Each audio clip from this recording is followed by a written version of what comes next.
We ordered an additional 200 miles of wall. It's very expensive, and now it's about double the price of what it would have been 6 years ago. And the administration is trying to sell it for 5 cents on the dollar, knowing that we're getting ready to put it up. And what they're doing is really an act. It's almost a criminal act. So I'm asking today Joe Biden to please stop selling the wall. Yeah, please stop selling the wall. I mean, it's just the pettiest, low-down thing I've ever seen. Joining us to talk about that and a few other things, Ohio Congressman Jim Jordan, chair of the House Judiciary Committee. Mr. Jordan, as always, welcome back, sir. So, I mean, don't you think it's sort of petty and low down and cheap and dumb? I mean, they know what the priorities are, selling that stuff for 5 cents on the dollar. And by the way, as you may know, that stuff is not, that equipment is not cheap when you have to buy it new. No, it's just one more dumb thing, as you said, one more dumb thing that this administration has done. And remember, this is all intentional, particularly when it comes to the border. They decided on day one that they were no longer going to build the wall, no longer have remain in Mexico. And when you got to the border, you wouldn't be detained, you would be released. So, I mean, they want an open border policy. And now this is almost adding insult to injury. Oh, by the way, we're going to sell parts of the wall here, sections of the wall for, as President Trump said, for next to nothing. Just, again, one more example of how bad this administration. Someone asked me a few months back during the campaign, they said, Congressman, is there anything good you can say about the Biden administration? And I tried to be fair. I actually stopped and thought about it for a second. I said, no, I can't think of anything. Record inflation, wide open border, the debacle that was the exit from Afghanistan, and on it goes. So this is just one more example of how bad it is. And the good news is in 30-some days, President Trump will be taking the oath of office and be the president of the United States. Well, speaking of all this, I'm sure you're in touch with the Doge brothers and their government efficiency. I call them the Doge brothers. They don't dance as well as the Blues brothers, but they almost dance as well.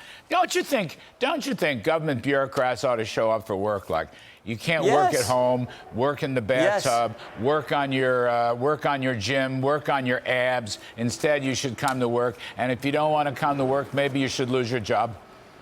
Of course. I mean, start, cutting as much as you can, looking to reduce regulations, which will help our economy take off, along with the tax cuts you were talking about in the previous section.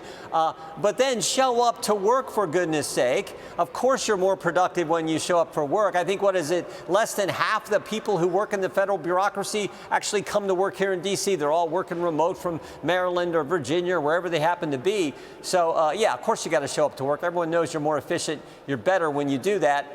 But unfortunately, we don't have people in our government doing so. Well, there was something about a 5-year waiver. I mean, that's just absolutely crazy. And it's one of the many things that Elon Musk and Vivek Ramaswamy have to stop before killing the regulatory state. So I know you'd rather talk about the economy and supply-side economics than almost anything else on your legislative agenda. So let me just ask you, doesn't it make sense? You heard the opening segment with Laffer and Moore and Grover Norquist, 3 very smart fellows.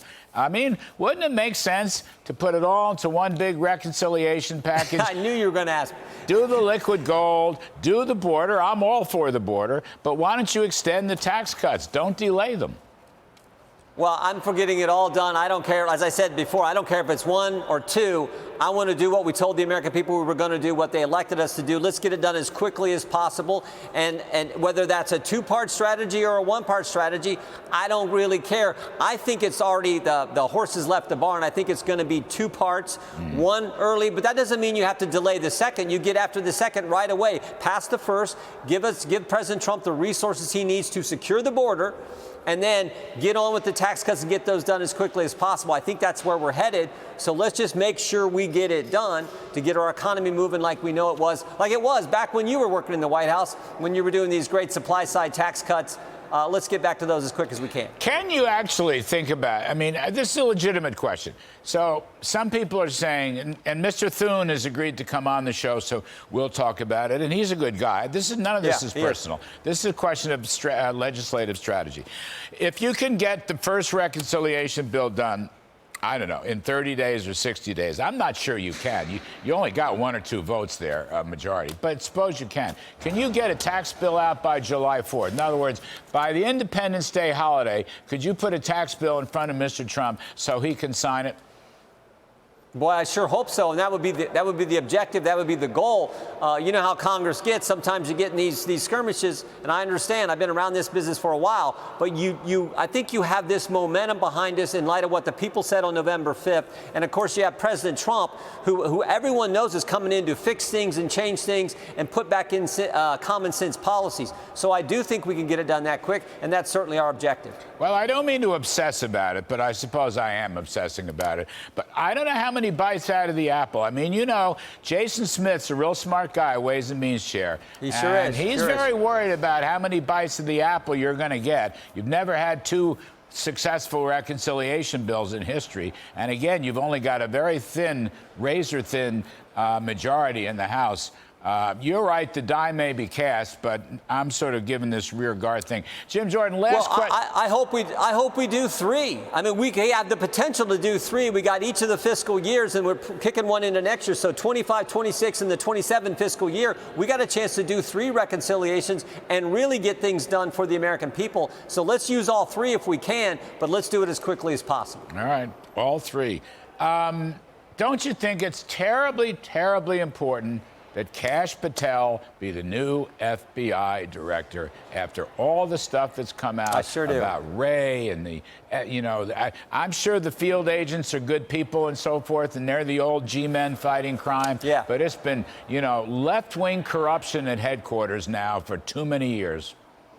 Yeah, no, I hope he makes it. He's exactly what we need. I think here's the big irony. Last week, the Inspector General had two reports that came out. One of those reports was about how when Chris Wray first took over at the FBI, they were spying on members, Capitol Hill staffers. And of course, one of those staffers who had his metadata taken by the FBI and examined was Kash Patel, the very guy who's going to replace him. So I think it's critical without Kash Patel, we don't learn about what the FBI did when they spied on President Trump's campaign. So I hope he's our next FBI director, and I know he's the kind of guy who can fix that operation. Yes, sir, absolutely. Anyway, thank you, Judiciary Chair Jim Jordan. If I don't see you, have a very happy Christmas, sir. Happy New Year, too, Larry. All right.